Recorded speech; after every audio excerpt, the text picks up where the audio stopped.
Boa noite a todos. Deus seja louvado pela tua presença aqui. E hoje é o último tópico das 4 quartas-feiras, em que de alguma forma tentei enfocar algumas coisas que se relacionam com o tema da salvação, né? E estou bastante animado para concluir hoje com mais um tópico que é a certeza em Cristo. Eu às vezes, quando digo animado, né, claro, me lembro que já assisti muitos pregadores muito mais animados. Me lembro até do menino que uma vez foi a uma igreja cujo pastor era por demais animado, desses que dão um soco na mesa, quando fala assim, até uma veia vermelha salta no pescoço e anda de um lado e por outro, e às vezes dá uns pulos, e desses assim. O menino pela primeira vez foi na igreja e se deparou com aquele pastor tão animado que ele nunca havia visto tanto ânimo numa pessoa só. E cada grito, cada soco que o pastor dava, o menino se apegava à sua tia que o havia levado à igreja, né? E foi se apegando. Uma hora ele falou: tia, o que vai acontecer se esse homem cair de lá de cima e ficar solto aqui embaixo? Tamanho ânimo, tamanho impacto causou a animação do pastor. Mesmo sem tanta animação, estou muito empolgado e muito animado para refletirmos sobre mais esse tópico, a certeza em Cristo. E claro, a certeza em Cristo, eu estou me referindo à certeza da salvação em Cristo. Alguns textos na Bíblia que eles não deixam margem que os seus escritores tinham certeza da sua salvação. Então, você pode chegar para alguém, e talvez você já deve ter ouvido, né, aquela pergunta: quantos aqui têm certeza da salvação? Levanta a mão. Uma pergunta sempre meio constrangedora, né? Nunca sabe se deve levantar a mão ou não, mas, pois é. Alguns escritores bíblicos não teriam dúvida alguma em expressar e afirmar: não, estou salvo, né? Não tem nenhuma dúvida quanto a isso. E eu quero começar por eles. Por exemplo, Abacuque 3, 17 a 18. Abacuque diz, você conhece o verso com certeza: ainda que a videira não dê fruto, não haja gado no curral. E ele começa a descrever, ainda que não haja um monte de coisa. E Abacuque conclui no verso 18, Abacuque 3, 18, ele diz assim: todavia eu me alegro e me exulto no Deus da minha salvação. Claro que quando Abacuque fala a palavra salvação, ele não está querendo dizer a mesma coisa que você quer dizer, né? Jesus voltando no céu com os anjos, não era bem assim que ele entendia salvação lá no Antigo Testamento ainda, né? Do jeito dele, nos limites possíveis do Antigo Testamento, havia uma forma de compreender salvação. Então, respeitando os limites da época e o contexto, Abacuque estava certo da sua salvação. Ou seja, podia faltar o gado, mas a salvação não iria embora. Podia ir embora a videira, os bens, né, que eles tinham, mas a salvação não iria embora por nada. Nada era capaz de afetar a sua salvação em Deus. Então ele tinha um motivo para se alegrar, para exultar: a sua salvação. Não dava para se alegrar com o curral, com o que se produzia, né, no curral, com o gado, com a plantação, não dava. Mas uma coisa ele podia se alegrar: a sua salvação. Outros textos, como por exemplo Jó 19, 25. Jó, em alguns momentos, ele tem momentos assim de muita depressão espiritual, e há momentos que ele está mais confortado, né? E nos momentos de depressão espiritual, você conhece aí, tem vários textos que ele pergunta: por que eu não morro, né? Jó nunca se perguntou por que eu não sofro.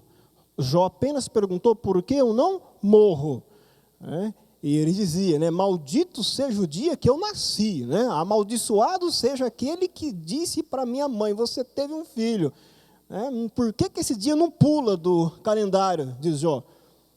Mas em alguns momentos Jó tinha uma superação, e um desses momentos é Jó, capítulo 19, versículo 25, que ele diz: eu sei que o meu Redentor vive, e depois, revestido esse meu corpo, Ele diz, eu verei por mim mesmo, os meus olhos verão, e não outros. E diz Jó, de saudade já me desfalece o coração.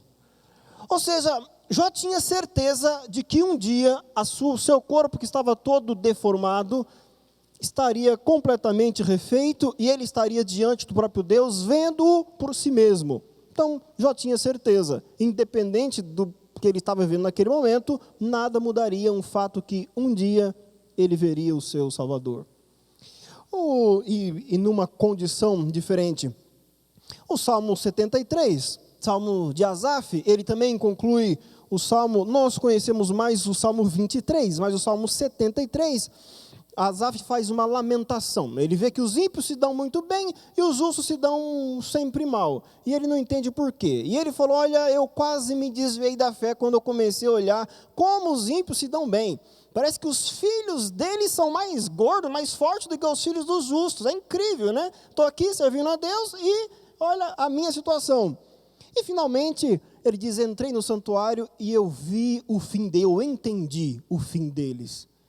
E Asaf conclui o seu salmo, dizendo que, eu vou ler aqui o capítulo 73, verso 26, diz ele, ainda que a minha carne e o meu coração desfaleça, quer dizer, morra, deixa de existir, Deus é a minha fortaleza, é a fortaleza do meu coração, é a minha herança para sempre. Ou seja, há uma herança que Asaf sabe que ele não vai perder, o sofrimento aqui não pode tirar algo dele, a herança que ele tem com Deus, isso é eterno, isso é para sempre, isso não é abalado pelo sofrimento aqui. Outros textos, como por exemplo, você conhece Moisés, lá no monte, Deus falou com ele, olha, eu vou destruir esse povo e fazer uma nação de você. Ele falou, não, ou o Senhor perdoa esse povo, ou então pode riscar o meu nome do livro, do teu livro. Quer dizer, Moisés sabia que o nome dele estava no livro de Deus. Deus não falou, ele sabia. Como ele sabia? Não sei, ele sabia. Tanto que ele disse, pode riscar o meu nome de lá, se o Senhor não tiver a fim de perdoar esse povo. Então, para ele estava convicto, meu nome está no livro de Deus, estou registrado entre aqueles que pertencem a Deus. Talvez um dos textos do Novo Testamento, inclusive, que mais se destacam expressando a certeza da salvação, seja 2 Timóteo capítulo 4, caso você queira. Se bem que é bastante conhecido também esse texto. Paulo sabe que vai morrer, ele escreve a Timóteo dizendo, eu já estou sendo oferecido pelos romanos, como sacrifício aos deuses, como oferta aos deuses, essa é a ideia, libação. Então diz 2 Timóteo, capítulo 4, versículo 7, especialmente o 8, combati o bom combate, completei a carreira, guardei a fé. Então, verso 8, já agora a coroa da justiça me está guardada, a qual o Senhor, reto juiz, me dará naquele dia, e não somente a mim, mas a todos quanto amam a sua vinda. Então, Paulo está seguro e está certo. Vai morrer, não morreu ainda, vai morrer, mas não tem com o que se preocupar. Já está garantida a coroa da vida eterna para ele. E todo mundo que é uma vinda de Cristo também já está garantido. Estamos tranquilos. Vamos ter que morrer pelo Evangelho, que morra, que venha o sofrimento, nada disso vai afetar a sua salvação. Então, todas essas pessoas em vida, no meio da sua trajetória cristã, em algum momento, ou de serviço a Deus, em algum momento expressou, estou certo da minha salvação, não tem dúvida. Se você perguntasse quantos aqui têm certeza da salvação, esses aqui levantariam a mão, eu tenho, não tem nenhum problema em dizer isso. Bom, no entanto, eu me lembro de uma dessas historinhas de levantar a mão, quem aqui está salvo, quem acha que está salvo, levanta a mão. E aí, dizia um professor meu, que quando ele era criança, ele se batizou muito novo, uns 10, 12 anos de idade, e batizou num sábado, E no domingo o pregador fez a pergunta, quantos aqui têm certeza da salvação? E na época, era aquele sistema, de que a plataforma fica todo mundo sentadinho e o pregador falando, como é em boa parte das igrejas ainda. E ele percebeu o seguinte, ninguém levantou a mão. O próprio pastor que estava na plataforma, ancião na plataforma, não levantou a mão, era um pastor visitante pregando, e ninguém levantou a mão. Ele, como batizou no dia anterior, domingo, eu falei, acho que ainda está válido, ainda não deu tempo de me perder de ontem para hoje. Teve o impulso de levantar a mão, mas como ninguém levantou, ele falou, melhor não, né? Melhor não correr o risco aqui de dar uma bola fora. Ele falou, quebrou o silêncio, porém, uma senhora, já bem de idade, que não levantou, mas levantou as duas mãos e balançou as mãos em sinal para dizer, eu estou salva, né? E dizia, glória a Deus, louvado seja Deus. Ela, a única que podia louvar a Deus porque tinha certeza da salvação. E às vezes eu me pergunto, por que será que nós não temos essa alegria? Ou melhor, por que será não temos essa certeza? O que nos rouba essa certeza? O que acontece? Não é? Por que se eu perguntar e olhar para você, você vai ter relutância, você vai ter... Por que será? Então, isso nos leva a refletir. Por quê? Se você vai pregar para o perdido, ele está lá fora, está perdido. Você está aqui dentro, tem a missão de salvá-lo, né? Trazê-lo para Cristo. Então, obviamente que ele não tem certeza da salvação. Ele está perdido, está no mundo. Você está aqui dentro, né? Você vai pregar e falar da salvação para ele. Agora, se você também está aqui dentro, aceitou Jesus e não tem certeza da salvação, suspeita que está perdido, eu pergunto, então qual a diferença? Porque lá fora, né, supõe que está perdido, está lá fora. Você aqui dentro, supõe que está perdido, apesar de estar aqui dentro. Então, o que muda? Lá fora está perdido, aqui dentro acha que está perdido. Então, dá no mesmo. A gente diz assim, a gente acredita, né? João, primeira carta de João, capítulo 1, ele diz, olha, eu escrevo isso aqui para que vocês não pequem, mas se pecar, né, temos um advogado. E ele diz, olha, se confessares o pecado, né, João 1, verso 9, primeira carta, se confessares o pecado, ele, né, é fiel e justo para nos perdoar. E ele, inclusive, vai nos purificar da injustiça. Então, vamos supor, você quando comete algum pecado, o Espírito lhe acusa, faz você entender que é pecado, aí você vai e confessa o pecado, né? Pequei, tá. Então, Deus te perdoou. E você acredita no perdão, se você acredita no texto bíblico, confessou, né? Arrependimento, salvação. Eu pergunto, irmão, tem como você estar perdoado por Deus e ao mesmo tempo não salvo? Tipo, perdoado, eu te perdoei, né? Mas para te salvar, nós vamos avaliar você aqui um tempo, né? Vamos ver o teu desempenho, e aí nós vamos resolver depois, né? Vamos lá, se esforça aí para ver se eu te salvo. Seria mais ou menos assim que Deus faz? É o tal as pessoas, os humanos, somos assim, nós humanos, né? Perdoar, eu perdoei, mas não, esqueci não, viu? Será que Deus é assim mais ou menos? Você pede perdão, Deus te perdoou, mas Ele não te salva. Você está perdoado e perdido ao mesmo tempo. Ou mais ou menos salvo, 50% salvo, mas não totalmente salvo. Então, melhor não afirmar que está salvo, para garantir. Será essa a lógica bíblica? É curioso que, então, baseado nisso, eu queria refletir com você sobre algumas das coisas que nos rouba a certeza da salvação. E a primeira delas é o fato de que a forma como nós compreendemos a salvação, óbvio. Essa é a primeira. E eu, inclusive, na primeira apresentação, gastei algum tempo tentando lhe dizer como é a salvação bíblica. Permita-me apenas relembrar um detalhe. Aliás, antes, na época, no primeiro século, quando Paulo começou a pregar, já havia outras formas de salvação. Platão, por exemplo, já havia algum tempo antes ensinado que, em resumo, né, tem um mundo lá, um mundo aqui, o mundo ideal, o mundo das aparências, das coisas transitórias, e todos temos uma alma imaterial, e quando nós, ou antes da morte ou depois da morte, tem possibilidade desse fantasminha ir lá diante de Deus. Essa é mais ou menos a salvação platônica, que o cristianismo se aproveitou muito, né? Catolicismo e protestantes de modo geral usam e quase que repete as palavras de Platão, achando que está ensinando a Bíblia. Mas é um tipo de salvação, né? Pós-morte, alma, esse negócio, né? Espiritismo, a mesma coisa. A alma vai eternamente evoluindo para ter condição de chegar, enfim, a salvação tem a ver com morte, pré-vida ou pós-morte. Esse é um tipo de salvação que já existia na época de Cristo.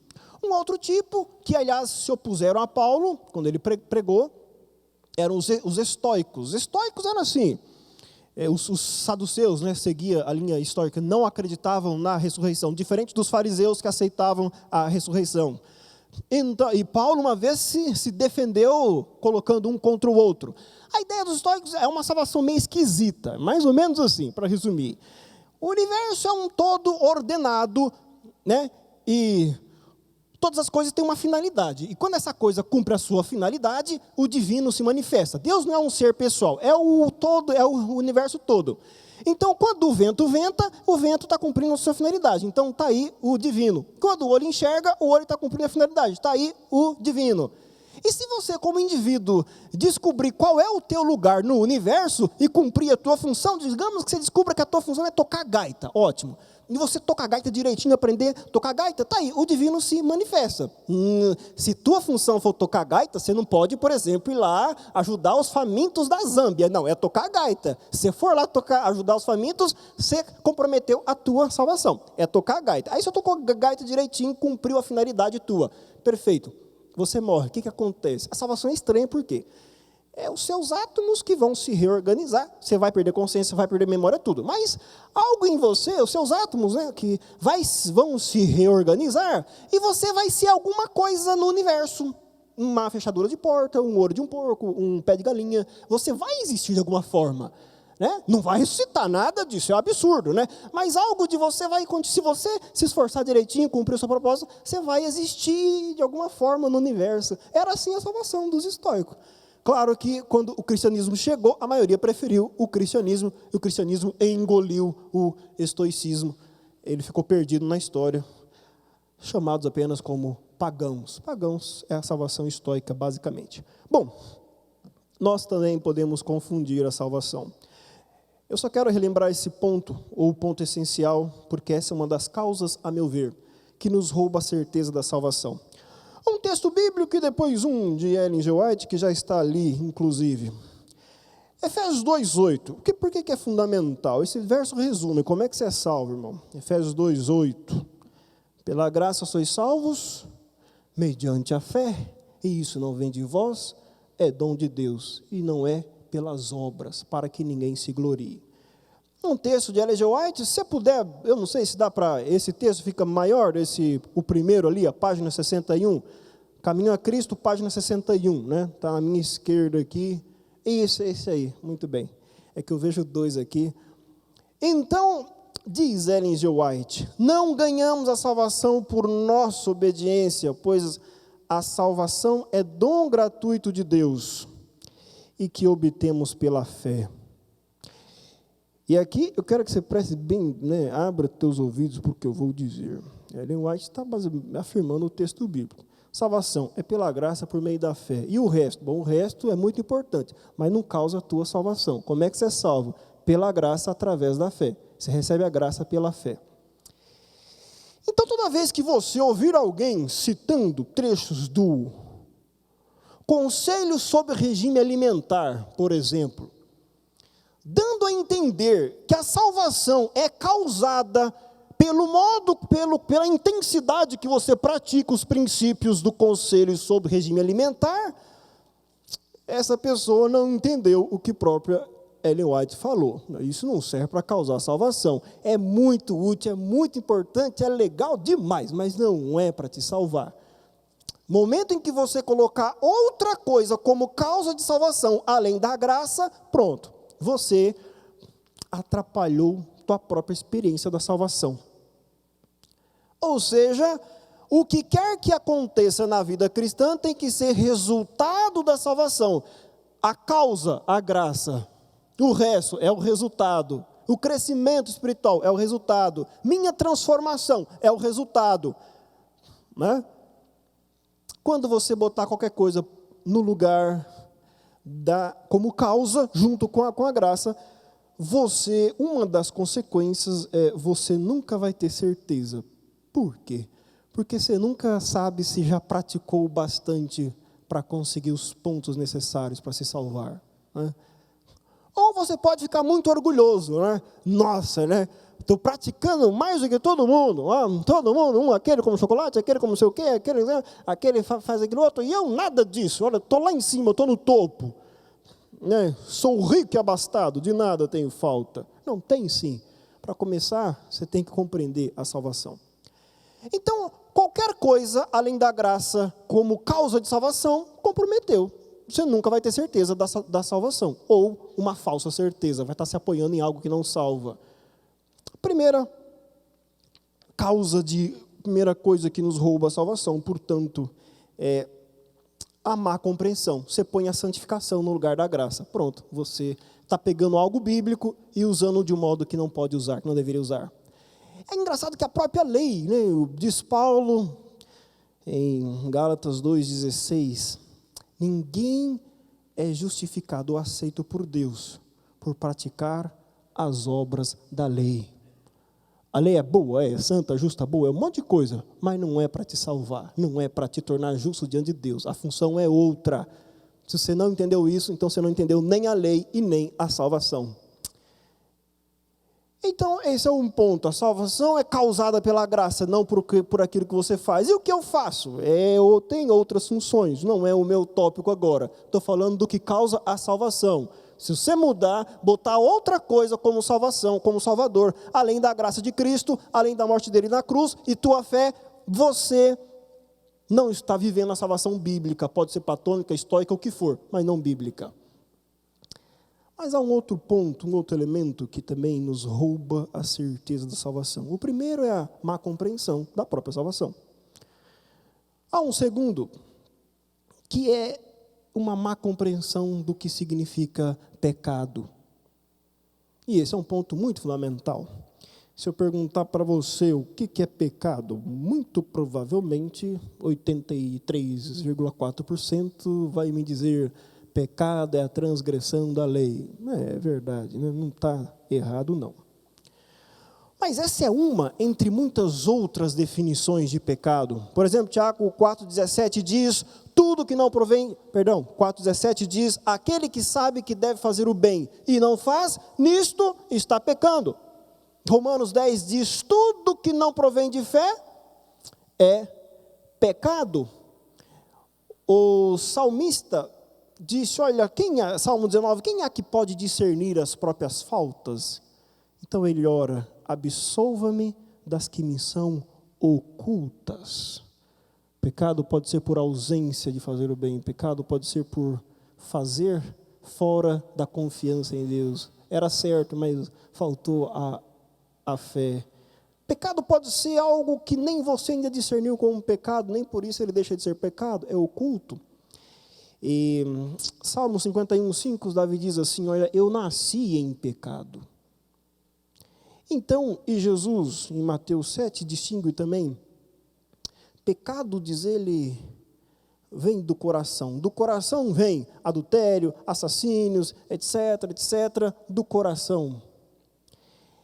Em essência, há duas definições fundamentais para pecado. Uma é a tua condição, pecado no singular. Você nasceu em pecado, não são os atos, a tua condição. Uma segunda esfera de pecado são os atos. Por que você comete atos? Por causa da tua condição. Onde está o problema dos atos? Na condição. E se eu parar de cometer os atos? Permanece a tua condição. E nós entendemos mais ou menos, pela própria definição de Cristo, que pecado não se resume a atos, vai muito além, é muito mais profundo. E se você não entender isso, você pode ter também uma confusão na hora de medir a salvação pela tua definição de pecado. Vamos pensar na definição profunda de pecado, não apenas atos. Cristo disse assim, Mateus 5, 28 e 29, olha, se um homem, ouviste o que foi dito, não adulterarás. Adulterar é um ato, né? Possuir a mulher alheia. Aquele que é casado possui a mulher alheia. Bom, mas disse ele, Mateus 5, 29, se você olhar com intenção impura, você já é um transgressor, já adulterou com ela. A menos que haja pureza no coração, né? Você pecou. Mas não cometi nada, não, você pecou. Ninguém nem viu, pecou. Né? É a definição dele. A impureza é pecado. Perceba, do coração provém os atos. Eu não cometi o ato, mas pode estar no coração sem que tenha aparecido o ato. Isso é pecado. Uma outra definição. João diz, aquele que odeia o seu irmão é assassino. Então não matou, não pegou a faca, não pegou em arma, mas o ódio esteve no coração. Naquele momento, diante de Deus, você é assassino. Pecado. Mas não matei, pecado. Mas nem xinguei, mas o ódio estava lá, pecado. Então, antes de tudo, pecado é a nossa própria condição. Você tem condição de se orgulhar, de odiar, de ser impuro? Pois é, pecado é primeiramente o que somos. E, claro, isso reflete em atos. E a Bíblia fala dessas duas coisas. Eu quero usar aqui dois termos também: pecados involuntários e os pecados voluntários. Qual a diferença de um e de outro? Vou começar pelos voluntários, que a Bíblia chama de rebelião. Hebreus 10 chama de pecado deliberado, diz Paulo. Para esses não tem sacrifício, não tem como resolver, a menos que se arrependam. O João chama isso de pecados para a morte. Ele diz, nesse caso, eu digo que vocês nem orem por essas pessoas, diz João. É o pecado da rebelião. Ele tem três características em comum, três elementos no pecado deliberado, pecado da rebelião. Lembrando, pecadores todos somos, mas o pecado pode ser por rebelião ou involuntário. O pecado da rebelião, em essência, é aquilo que você, antes de tudo, sabe que é pecado. Em segundo lugar, você pode evitar. E em terceiro lugar, você não quer, você não quis evitar. Entendeu? Sabe que é pecado, pode evitar, não quer evitar. Então, Eva no Éden sabia que o fruto era pecado? Sabia. Podia evitar? Com certeza absoluta. Nem inclinação ela tinha ainda, como nós temos. E ela quis evitar? Não, ela não quis. Mas Adão não é diferente. Adão, diz a Bíblia, ele não foi enganado pela serpente. Adão sabia, e ele podia, mas ele não quis. Isso é rebelião. E independente do ato, irmão, independente do ato, se é por rebelião, esse é o pecado que te exclui da graça. Enquanto você praticar um pecado por rebelião, pode ser a coisa mais simples possível, mas eu só colei na prova durante 5 anos, né, na escola, mas não é o tamanho do pecado, porque a gente tem muito essa coisa, né, o maior ou o menor. Não, claro, tem pecados de gravidades maior, pecados de gravidade menor, tem, de consequência maior, de consequência menor, claro que tem, mas eu estou falando do motivo. Se é por rebelião, pode ser a coisa mais simples possível. Se é rebelião, você sabe que pode evitar, não quer evitar, pronto, você está excluído da graça. Há, porém, Romanos capítulo 7, como são vários, não estou lendo tudo, porque você certamente deve se familiarizar. Se não lembra, nunca leu o texto, aí você pega o vídeo depois e procura em casa as passagens, tá? Romanos 7, só para poupar tempo aqui. Em São Paulo tem um lugar, né, que você faz documento muito rapidinho, chamado Poupa Tempo. Eu trouxe de lá essa cultura, poupar tempo. Pecado involuntário. Paulo diz, olha, o pecado habita em mim. Essa é a grande verdade. E o bem que eu quero fazer, pois é, muitas vezes eu não faço. E ele termina dizendo, isso capítulo 7, né? Miserável homem quem sou, tal. E ele diz algo muito curioso quando ele termina o capítulo 7, graças a Deus por Jesus Cristo. E o capítulo 8, verso 1, ele diz assim, agora, porém, nenhuma condenação há para os que estão em Cristo Jesus. Do que ele está querendo dizer aí? O pecado está em mim? Tá. E eu muitas vezes transgrido a vontade de Deus? É verdade. Transgrido, eu quero fazer, então surge aquela luta, a partir da conversão, a luta, se não há luta é porque nem houve conversão, e às vezes eu venço, mas às vezes eu perco também nessa batalha, às vezes eu queria dizer o que era bom, mas eu disse o que era contrário à vontade de Deus, eu queria reagir de um modo cheio de amor, bondade e misericórdia, mas reagir de um modo absolutamente egoísta, orgulhoso, etc. Acontece com o cristão? Acontece, mas diz ele, em Cristo, enquanto você estiver em Cristo, apesar de pecador, nenhuma condenação há. Não é que não é pecado, é que você não está condenado. Ou seja, nessa luta, nessa batalha cristã, acredite, você não vai vencer todas as batalhas. Haverá muitas situações que você vai cair, vai.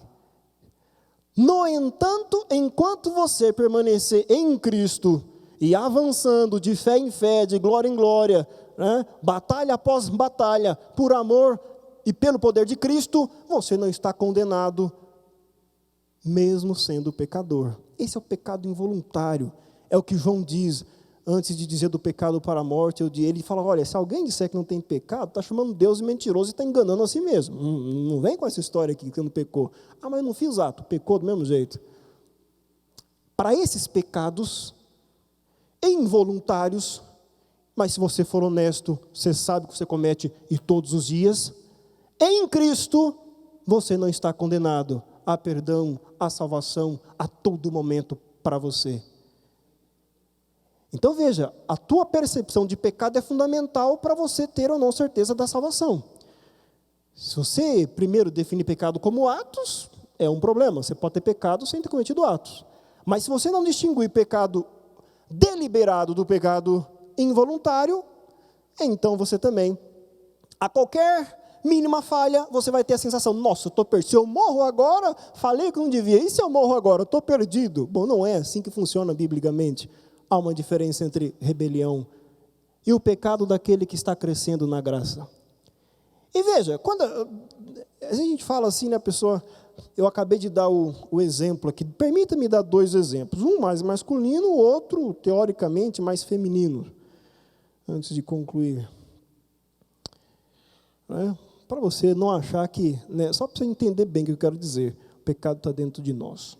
Eu peço só uma licencinha aqui. Vocês, mulheres, por gentileza, durante 3 minutinhos, tape os ouvidos, que o exemplo aqui é masculino, não é para vocês, vocês nem vão entender o que eu vou falar aqui. Então, por gentileza, já vocês voltam, marca 3 minutos aí, deixa eu só falar para os irmãos aqui. Imagina você, irmão, homem masculino, claro, tem uns que são mais híbridos, não sei como funciona, o exemplo que eu vou dar é masculino, do pessoal do meio, né? Bom, então digamos que você está no consultório de dentista, aguardando ser atendido e para, né, se livrar do tédio, da espera, você apanha qualquer revista que está próxima a você. Então você abre acidentalmente em qualquer página e você se depara com um ser humano do gênero feminino, de elevado capital estético, destituída quase completamente de tecidos, nas suas partes púdicas, ou pudendas, enfim, fazendo uma pose indiscreta. Estou falando assim para as crianças não me entenderem, tá? Mas o seu irmão me entendeu muito bem, que eu sei. Como um bom cristão, qual vai ser o seu ato? Você vai fechar a revista, né, e vai botar de lado. Eu espero que o teu ato seja sempre esse. Seja revista, seja uma cena, seja o que for que apareça à sua frente, né, você se livre o mais rápido possível. Porque nós homens sabemos o que o poder da imagem tem sobre nós. Homem masculino, claro, lembrando, nós homens sabemos, né, nós somos visuais, sabemos, não preciso nem entrar em detalhe, o que calma, por que é bom, você sabe. Pois bem, mesmo você retirando o mais rápido possível da sua frente, é perfeitamente possível que dentro de você há uma inclinação dizendo, pega, abre e olha de novo, só mais um pouquinho, só para ver a arte, né? Alguma desculpa vai vir de dentro. Esse impulso, essa inclinação, não importa quão casado, quão bem casado, quão você ama, quão santo, pois é, não importa quão contrário seja a tua consciência que diz não, ao impulso que diz sim. É isso aí que Cristo está dizendo, é pecado já, viu? Pecado já está aí. Mas foi só por 38 segundos. É pecado, exatamente. Aquilo que é pecado. E duvido que haja um homem masculino que pode chegar diante de Deus com toda a sinceridade e dizer, olha, depois que eu me casei com a minha amada esposa, nunca jamais violei, nunca jamais tive impureza no meu coração, de hipótese alguma, nunca jamais, 100% puro, né? 100% da minha vida puro.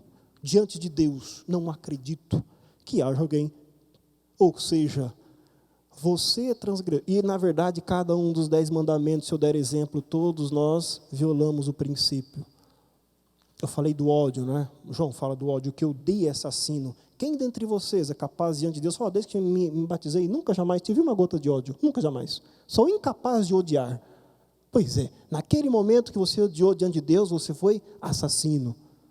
O texto diz assim, a santidade de Deus é muito maior do que meros atos. Eu prometi um exemplo mais característico feminino. Não é exclusivo, é mais característico, fique bem claro. A Bíblia diz que a inveja é pecado em muitos textos. E inveja é diferente de cobiça. Cobiça é querer o que o outro tem. Isso é cobiça. Inveja é tristeza pela felicidade alheia. Eu me entristeço pela alegria dele tendo. Então, na cobiça, a Joana quer o marido da Antônia. Isso é cobiça. Na inveja, ela morre de raiva ao ver a felicidade, da amiga com o marido. Isso é inveja, a tristeza pela felicidade alheia. A Bíblia diz, esse sentimento não tem nada a ver com Deus, totalmente oposto a Deus. Então imagina que os que vieram alguns dias atrás, já conhecem algumas personagens. Imagine você que Esmerela e Joderbésia são grandes amigas. Esmerela comprou um vestido de R$8.500, muito lindo, belo, e foi à igreja sábado com ele, se sentiu muito bem. Aliás, a autoimagem feminina tem muito a ver com a autoestima. A mulher precisa olhar no espelho e gostar do que vê para estar bem, a autoestima. Pois bem, o vestido ela sentiu muito bem. Sábado seguinte tem um outro problema, sabe que mulher não repete roupa, Eu me esforço para lembrar qual que eu usei no último culto para não repetir. Mulher não tem esse perigo, é natural, está na alma, não repete. E imagina então que no sábado seguinte, a Joderbés, amiga dela, falou, querida, eu estou sem vestido para ir à igreja, assim, diferente. Como é muito amiga, ela diz, bom, meu vestido, já usei sábado passado, não vou repetir, empresto para você. Ótimo. Então chega na igreja Esmerela e Joderbésia. Mas algo que não aconteceu com Esmerela acontece com Joderbésia. Todo mundo nota, a igreja inteira olha, não tem um que fica sem elogiar. Como ficou bom em você, como ficou ótimo em você, nossa, como você está maravilhosa. Ninguém disse isso para Esmerela, mas para Joderbésia, amiga, todo mundo, sabe quando você vê que a roupa fica muito melhor no outro do que você? Pois é. Você, mulher, me diga, qual é o sentimento que você acha que vai estar no coração da Esmerela? Que bom que ficou melhor em você do que em mim, Que pena que eu não tenho uma arma para expressar quão feliz eu fiquei, Nossa! Biblicamente, é pecado. Por que é pecado? Deus não é assim. O amor de Deus não tem nada a ver com isso. É impossível ter o amor de Deus e ser movido pela inveja ao mesmo tempo. Não dá, não combina. Quer dizer, com o amor de Deus, você realmente ficaria muito feliz pelo bem-estar alheio. É o que diz Paulo em Coríntios 13, Se alegra com o bem do outro e não com a injustiça. Ou seja, é isso que eu quero dizer. Tem como você, cristão convertido, salvo por Cristo, ter esses pecados? Eu diria o contrário, não tem como você, a natureza pecaminosa que tem, afirmar, estou livre dessas inclinações. Não está livre, irmão. Se você depende disso para ter certeza da salvação, bom, então está aí, você nunca vai ter mesmo certeza da salvação. Por quê? Porque o pecado habita em nós. E a questão não é se você peca, você nem precisa me dizer, nem explicar isso para ninguém. Eu já sei, Deus já sabe, a Bíblia diz. A grande questão é se você vai se unir a Cristo, viver em Cristo, depender de Cristo, olhar para Cristo, esquecer de si mesmo e centrar nele, ou se você vai viver como um rebelde, fazendo da graça uma roupa para a tua rebelião. Então, se você pratica o mais simples pecado por rebelião, bom, você está fora da graça. Mas se na graça cair, mas permanecer em Cristo, acredite, você não está condenado, nenhuma condenação há, enquanto você estiver em Cristo. Pois é, em Cristo, é para isso que Cristo serve, nos salvar. O último texto de Ellen G. White é o próximo. É o mesmo livro, Caminho a Cristo, capítulo 8, página 71. ela fala dos medos que alguns têm, né, da salvação, e dá um conselho.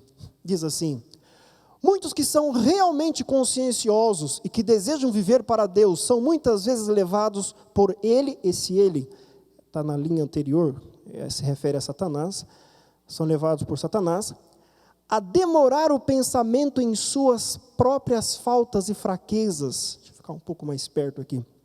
E assim, afastando-os de Cristo, esperam alcançar a vitória. Não devemos fazer de nós mesmos o centro, nutrindo ansiedade e temor quanto à nossa salvação. Tudo isso desvia a alma da fonte do nosso poder. Confiai a Deus a preservação da vossa alma, e nele esperai. Falai e pensai em Jesus, que o próprio eu se perca nele.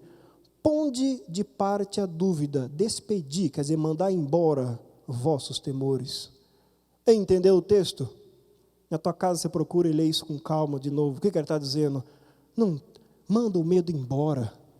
Está em Cristo? Então confia em Cristo. Se Cristo diz que nele você está salvo, está salvo. Não deixa o diabo mudar.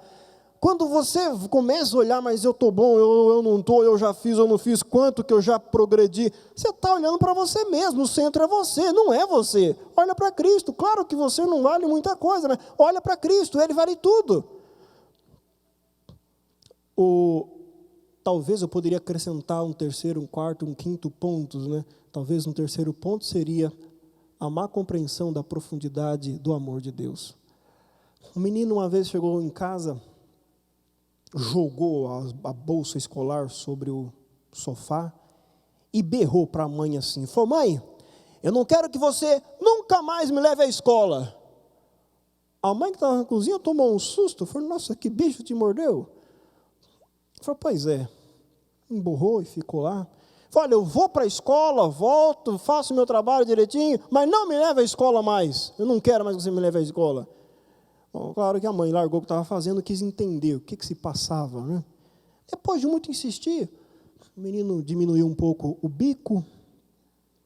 Eu falei: mãe, é o seguinte, o problema é que a mãe tinha algumas deformidades físicas, inclusive nas duas mãos, que era muito visível.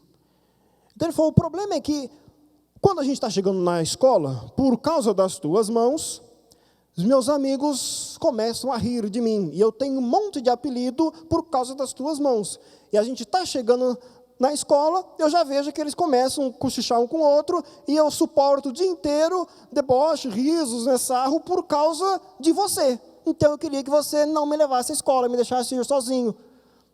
Bom, a mãe respirou fundo, buscou aquelas reações que só uma mãe pode ter, e com muita calma a mãe falou assim: tá bem, antes, porém, da gente concluir como é que você vai ou não para a escola, deixa eu te explicar como é que minhas mãos ficaram assim. Eu não nasci assim, disse ela, mas depois que teu pai faleceu, você era muito pequeno, eu comecei a lavar roupas para te sustentar, roupas para fora, morávamos em uma chacrinha perto de um rio.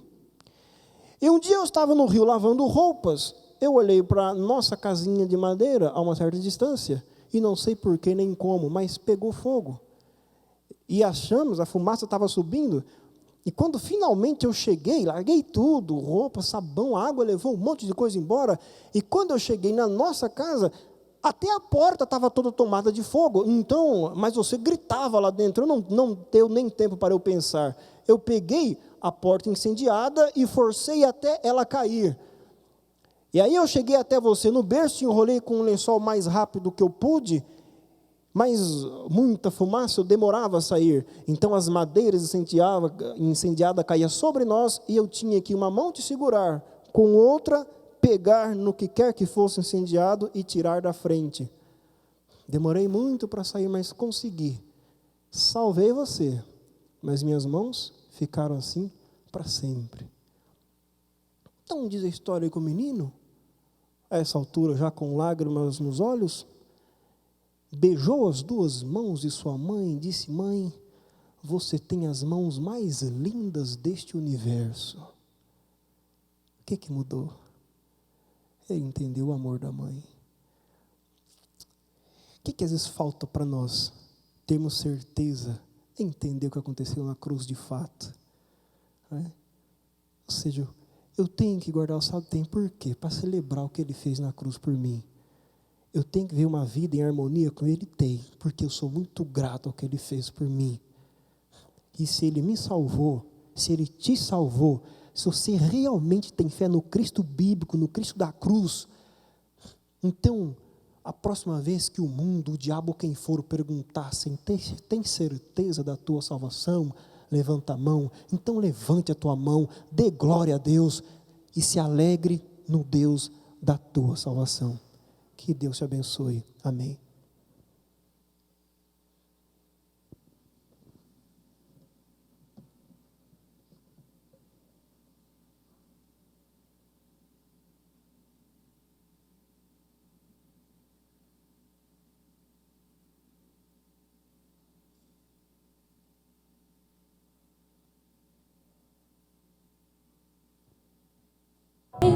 Vou ser filho pela eternidade, que um dia na cruz o seu eterno amor eu ganhei.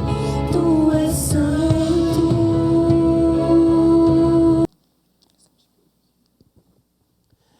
Eu queria que você curvasse a sua fronte e vamos falar com Deus. Grandioso Deus, nós te agradecemos, te louvamos, te bendizemos, porque o Senhor nos amou tanto, que enviou o teu Filho e que deu a vida por nós e por meio dele nos deu a vida eterna. Queremos suplicar que, por tua graça, por obra do teu Espírito, não permita que nada neste mundo nos roube essa fé, nos roube essa esperança, nos roube essa grande certeza da nossa salvação. Nos ajude a permanecermos em Cristo. O que quer que aconteça, nos mantenha junto de teu Filho Jesus. Confiamos a Ti nossa vida aqui, bem como nossa salvação futura, nas tuas santas mãos, em nome de Jesus. Amém.